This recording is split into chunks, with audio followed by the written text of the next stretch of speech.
Sign तो यहाँ भी है शोभित भैया का। And welcome welcome back to my new video. मैं कैसे अपना बोर्ड एग्जाम के लिए प्रिपेयर कर रहा हूँ। मेरा परसों इकोनॉमिक्स का एग्जाम है। इकोनॉमिक के एग्जाम में मुझे आग लगानी है, बट वो लग नहीं रही है क्योंकि मेरे से रिवीजन नहीं हो रही है। रिवीजन करने का मन ही नहीं कर रहा है, पता नहीं क्यों, आई डोंट नो भाई। फिर मैंने सोचा चलो सैम्पल पेपर लगा लेता हूँ, टाइम वेस्ट करने से क्या ही होगा। सैम्पल पेपर से थोड़ी प्रैक्टिस तो हो जाएगी। तो मेरे पास अभी है ओसवाल का एग्ज़ाम रिहर्सल और उसकी आंसर शीट एंड उसका एक मॉक है मेरे पास, तो उसको मैं सोल्व करूँगा एंड देखते हैं कितने मार्क्स आते हैं, स्कोर करते हैं। वैसे मेरे अभी 6 की लाइन में ही अटक रहे हैं। मैंने पहले भी मॉक लगाया, मतलब मैं खुद सेल्फ असेस करता हूँ। एंड मेरे 2024 का भी ठीक है, दोनों करे थे, उसमें मैं 6 की लाइन में अटक रहा था। I don't know why, but चलो लेट्स सी, देखते हैं क्या होता है। अभी इसमें भी सोल्व करेंगे बिकॉज परसों हमारा एग्ज़ाम है एंड उसके बाद हमारा म्यूज़िक का एग्ज़ाम है। हम बहुत सारे स्ट्रेस, मैंने अभी म्यूज़िक का भी नहीं पढ़ा यार।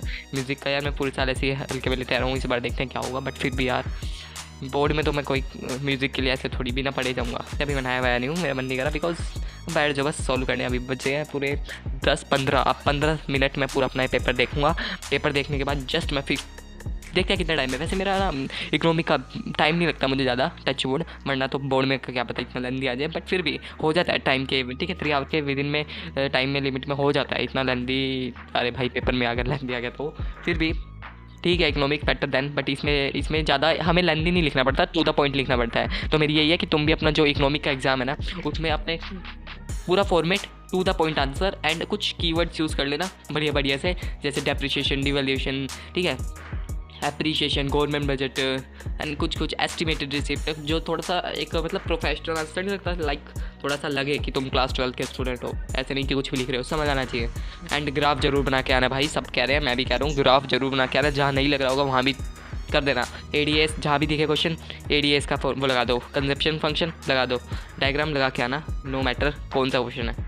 फिर भी ज़्यादा भी नहीं, सारे हर क्वेश्चन में डायग्राम लगा रहे हो बिना बात के, ठीक है, इतना तो तुम भी सिंसियर ही हो।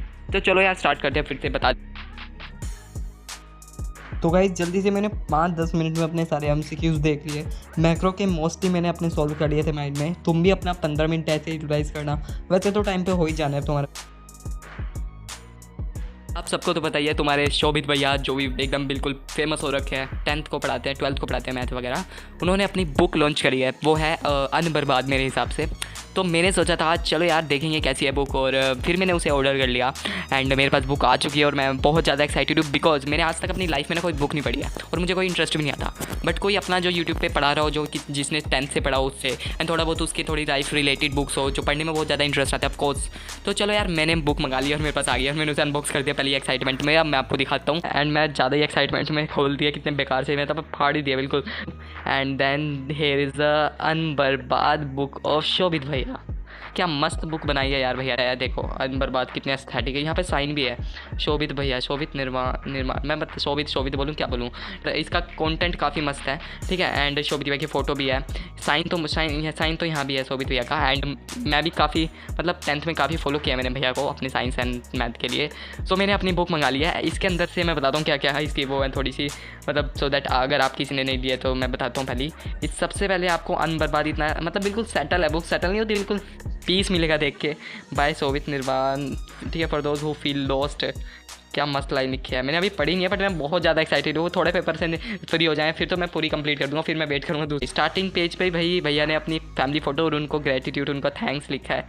क्या मस्त है यार, पूरा कंटेंट है इसमें, देखो क्या मस्त कंटेंट है। शाहरुख खान, रक्षाबंधन, मतलब उन्होंने अपनी लाइफ के बारे में बता रखा है भाई। क्लास 11th का उन्होंने एक्सपीरियंस बताया, जेई नीट का जो भी जेई का अपना एक्सपीरियंस बताया कि कैसे उन्होंने स्ट्रगल किया, मतलब ठीक है। और इसमें थोड़े पिक्टोरियल वो भी है, प्रेजेंटेशन एंड घर की कुछ, ठीक है, खुली विंडो, मतलब उन्होंने डीप अपनी जो भी अपने साथ वो हुआ है, उन्होंने जो एक्सपीरियंस किया है, अपने आप को मेंटेन किया है उस लाइफ को। मैंने अपना कंप्लीट कर लिया सैम्पल पेपर, यानी कि मॉक जो भी 80 मार्क्स का लगाना था वो पूरा मैंने सोल्व किया बिल्कुल टाइम लिमिट में बैठ के। एंड काफ़ी मज़ा आया करने में एंड लगा कि हम कल वाला बोर्ड एग्जाम ही दे रहे हैं, लाइक परसों वाला। एंड क्या पता यही क्वेश्चन आ जाए यार, मैं तो होप सो कर रहा हूँ क्योंकि ठीक थे क्वेश्चन, बट ज़्यादा सीधे भी डायरेक्ट क्वेश्चन नहीं थे जैसे मैंने दूसरे सैम्पल पेपर में देखा था, जो पहले मैंने सैम्पल पेपर किए थे। बट ये वाला थोड़ा था ट्रिकी एंड थोड़े से क्वेश्चन थे मोल्ड करके जो जो कॉन्सेप्चुअल बेस्ड क्वेश्चन होते थे वो थे। थोड़े बहुत मुझे कॉन्सेप्ट में थोड़ी दिक्कत आ रही है, अभी मुझे रिवीजन करने की जरूरत है, बट मैं ओवरऑल आपको दिखाता हूँ मैंने कैसे प्रेजेंट किया अपने आंसर एंड कैसे मैंने कितने मैंने मार्क्स स्कोर किए। मैंने एनालाइज कर दिया अपना की जो आंसर की होती है, ठीक है, इस मॉक टेस्ट की, उससे एनालाइज किया, उससे मेरे मार्क्स बन रहे हैं। आउट ऑफ 80 मेरे 69 मार्क्स बन रहे हैं। थोड़ा सा मैंने इसमें फ्री मार्किंग भी करी है, मतलब स्ट्रिक्ट मार्किंग नहीं की, जब जाके 69 बन रहे हैं, वरना तो मेरे 65 66 बन रहे होते हैं। तो चलो मैं दिखाता हूँ अब मैंने मेरे आंसर कैसे लिखे। ओके, तो सबसे पहले देखो गाइस, मैंने अपने MCQs ने बिल्कुल ज़्यादा जगह नहीं छोड़ी है, क्योंकि अब यहाँ तो इतनी लिमिटेड सीट है, वहाँ तो अनलिमिटेड होगी और भी ले सकते हैं। तो मैक्रो में मेरे एक गलत है MCQs, बाकी मेरे ठीक है। बस मुझे अपने MCQs में असर्शन रीजन स्टेटमेंट बेस्ड वाले क्वेश्चन में ही गलत हो रहे हैं। टच वुड ऐसे दूसरे में नहीं हो रहे, बट यार इसमें भी गलती नहीं होनी चाहिए, वरना तो मार्क्स कटेंगे। इसमें मेरे आउट ऑफ 10 मेरे 9 ठीक है, ठीक है, मतलब मेरे असर्शन रीजनिंग में गलत हुई है। और ये मेरा अपना जो ये न्यूमेरिकल था, न्यूमेरिकल बिल्कुल ठीक था। न्यूमेरिकल तुम अपने न्यूमेरिकल पक्के करके चल जाओ भाई, तुम्हारे सीधे डायरेक्ट मार्क्स मिल जाएंगे। क्वेश्चन में तुम्हारे एक चांस होते हैं कटेंगे, बट इसमें तो तुम्हें मिलेंगे बिकॉज ऑफ द तुमने ये पूरा लिखा हुआ है, अपना फॉर्मूला लिखा हुआ है, तुमने अपनी कैलकुलेशन लिखी हुई है, तुमने अपना आंसर बिल्कुल यूनिट के साथ, ठीक है, लगा के लिखा है, तो तुम्हें मार्क्स मिलेगा। एक कट जाएगा आंसर की वजह से, बट फिर भी मिलेंगे, इसमें ज़्यादा कर सकते हैं। अब ये 12 मार्क्स मैंने देखो कैसे लिखा है। येस, यहाँ जरूर ऐसा क्वेश्चन आया कि तुम एग्री करते हो, तो स्टार्टिंग में लिखो yes I am agree with the aforesaid statement, फिर इसको इंट्रोडक्शन थोड़ा सा दे दो, जो क्वेश्चन में था वही घुमा के लिख देना, फिर अपने पॉइंट बनाओ, फिर इसमें यहाँ लाइन भी कर देना, ठीक है, 3-4 पॉइंट बनाओ, 3-4 पॉइंट बना के इसमें मुझे 2 मार्क्स मिले, 3 मार्क्स का था, मैं अपने मार्क्स काटे हैं वैसे तो, ठीक है। ये 13 मार्क्स में भी थोड़ा सा येस, ठीक है, मैंने अपना इंट्रोडक्शन दिया, फिर अपने पॉइंट को वो करने के लिए, क्या करने के लिए, सेट वो क्या करने के सपोर्ट करने के लिए कितने बहुत ठीक थे। तो इसमें मेरे पेपर मॉक टेस्ट में ज़्यादा क्वेश्चन वैसे ही थे कि लाइक अपना इसको वो करो, मतलब इसको वो सपोर्ट में लिखो या आर्ग्यू में लिखो, तो वैसे क्वेश्चन थे। तो मुझे आंसर अपने ऐसे ही लिखने पड़े पॉइंटों में, ठीक है। इसमें अंडरलाइन करे हुए मैंने अपने 14 क्वेश्चन एलोकेशन रिसोर्स वाला दिया था, उसका थोड़ा इंट्रो, फिर उसके बारे में सपोर्ट में अपने पॉइंट दिए, फिर उसके कुछ रीजंस दिए क्यों ऐसा होता है, ठीक है। एंड सेम अपना अपना थोड़ा जा नेक्स्ट पेज से स्टार्ट करना है, ये तो मैंने अपने लिमिटेड पेज की वजह से किया, अपने नेक्स्ट पेज से ही स्टार्ट करना। बाय द वे इसमें मेरे देखो, ठीक है, हाँ, इसमें ये मैंने गलत ही क्वेश्चन चूज़ कर लिया था कि मैं करूँगा, बट मैंने डेयर किया, क्योंकि पेपर में नहीं कर सकते, इजी वाला क्वेश्चन नहीं करेंगे, बट यहाँ पे तो हम कर सकते हैं ना। तो इसमें भी फिर भी मैंने अपने 2-3 मार्क्स मतलब यहाँ से भी गलत हो गया क्वेश्चन, यहाँ थोड़ा बहुत गलत हो गया, ठीक है। अब ये देखो, जैसा कि आप लिखते हो डिफरेंस, सीधा ये दोनों उठा के डिफरेंस लिखते हो, तो यहाँ पे अपना बेसिस लिखना जरूर, डिफरेंस के बेसिस क्या होते हैं, ये मैंने टॉपर के आंसर शीट में देखा हुआ है। और जरूर बीच में लाइन भी कर सकते हो, मैंने की नहीं, वो गलती होगी। और बीच में ऊपर डिफेंड करते हुए अपना थोड़ा सा, यहाँ पे मेरा गलत हुआ है, क्योंकि इंटर इंडिपेंडेंट नहीं होते ऑटोनोमस अकाउंटिंग, 1 मार्क्स इसी में से भी कटा है मेरा, ठीक है। तो अपना बेसिस, ठीक है, यहाँ पे मैंने ट्रेड सरप्लस, और इसमें बेसिस कुछ बन नहीं रहा था तो मैंने लिखा, बट तुम लिखना कहीं से भी सोच समझ के। एंड यहाँ पे अपना इंट्रोडक्शन, फिर तो ऐसे ही नहीं कि सीधा बॉक्स बना दिया, डिफरेंस लिख दिया, नहीं। एंड दूसरा मेरा अपना सेल्स, ठीक है, पहले इसका लाइन लिखी क्वेश्चन में से, अपने आर्ग्यूमेंट लिखे, ठीक है। फिर बीच में लिखना थोड़ा सा, या तो साइड में लिखना, या फिर इधर तो लिखोगे नहीं, या तो बीच में या साइड में लिखना आंसर, तो मिलेंगे तुम्हें पूरे मार्क्स, अंडरलाइन कर देना। ये मैंने चेक किया पेंसिल से, येस आई एग्री, इसमें भी लिखा मैंने, क्योंकि मैं सबसे एग्री कर रहा था, उसके पॉइंट दिए फिर मैंने।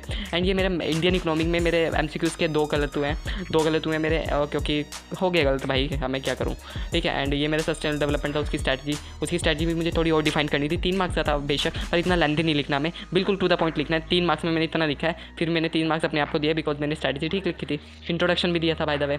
एंड ये मेरा आंसर है, ठीक है, यस, ठीक है, 29 मार्क्स, 29 क्वेश्चन नंबर, जिसमें अपना इंट्रोडक्शन यस लिख के, फिर मैंने अपने, आप इसमें क्या कर सकते हो, अपना एक वो माइंड मैप बना सकते हो, ऐसे करके यहाँ 3 पॉइंट लिखो, फिर उसको अलग से, पर मैंने कोशिश नहीं करी, क्योंकि मन नहीं कर रहा था। बस मेरा पेपर में करेंगे ना जितनी आर्टिस्टिक वो दिखानी है अपने, ठीक है। यहाँ पे डिस्पेंसी कॉस्ट, यहाँ इतना भी मैंने ज़्यादा लिख दिया, बल्कि इसमें भी तुम, ठीक है, 3 मार्क्स ही तो था। फिर मैंने yes I do agree with the statement, ये जरूर लिखना, फिर उसका इंट्रोडक्शन लिखना, फिर फॉलोइंग जस्टिफाई द स्टेटमेंट, ठीक है। इस मेरे इंट्रोडक्शन की वजह से 2 मार्क्स अपने आप को इसमें दिया। एंड देन, ठीक है, अपने ठीक है, आर्ग्यूमेंट लिख के फिर मैंने यहाँ छोटा सा लिख दिया कि हैंस द प्रोडक्टिविटी, एंड ये थोड़ा सा वो क्या कहते हैं आउट्रो, ठीक है, कंक्लूजन लिख दिया, ठीक है। फिर मैंने 31 क्वेश्चन, उसमें भी no I don't agree with the statement, फिर उसके फॉलोइंग रीजन लिखे क्यों नहीं एग्री करता मैं। बस ऐसे क्वेश्चन ज़्यादा थे मेरे क्वेश्चन पेपर में, तो मैंने मुझे ऐसे ही, वरना दूसरे टाइप के भी क्वेश्चन आते हैं जो डायरेक्ट फॉरवर्ड होते हैं।